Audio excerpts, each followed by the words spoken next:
Be disciplined but flexible. When things change, you've got to change. So in some markets, we adopted a slight variation of the strategy. In the smaller markets, we tended to be more of a wholesale bank. In the bigger markets, we tended to be more of a full-service bank because it was justified. But it doesn't make sense, for example, running a full-service bank in Burundi. We don't have any competitive advantage, but we could service those multinationals in Burundi because there were no other big banks who were the one multinational bank in Burundi. So we had to be a bit more adaptive in terms of how we implemented our strategy. You've got to move fast.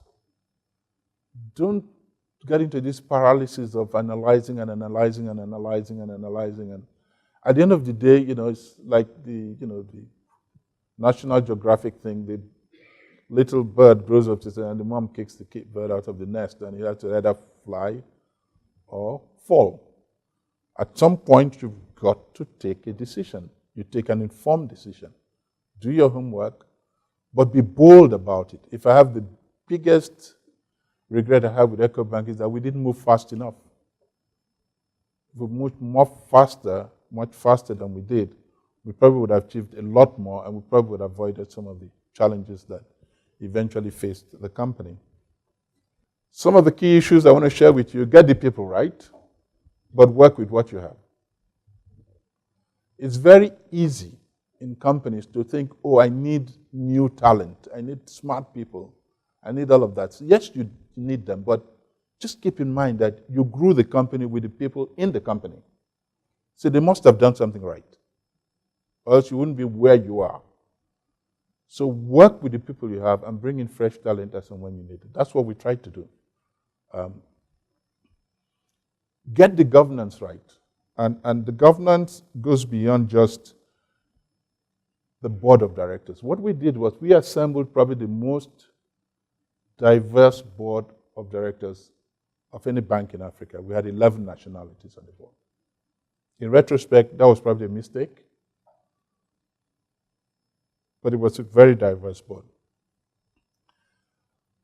But we wanted to bring to the governance a certain balance that we thought was important as we expanded across the continent. But that balance, in my view, was not matched by the objectives of the company. So we entered into a phase where perhaps some of the directors were either surplus to requirements, or we felt in many ways that they did not fully share the objectives of the company. Banking is a highly regulated industry, probably the most highly regulated industry in the world. So you've got to work very closely with the regulators. And you've got to be very, very close to the media, because reputation is very important. One of the things I did when I took over Ecobank is I went to talk to a Greek-Zambian guy called Andres Sadanis. Some of you may have heard of him. Andres Sadanis bought Meridian Bank, which at that point was the first truly Pan-African bank outside of South Africa.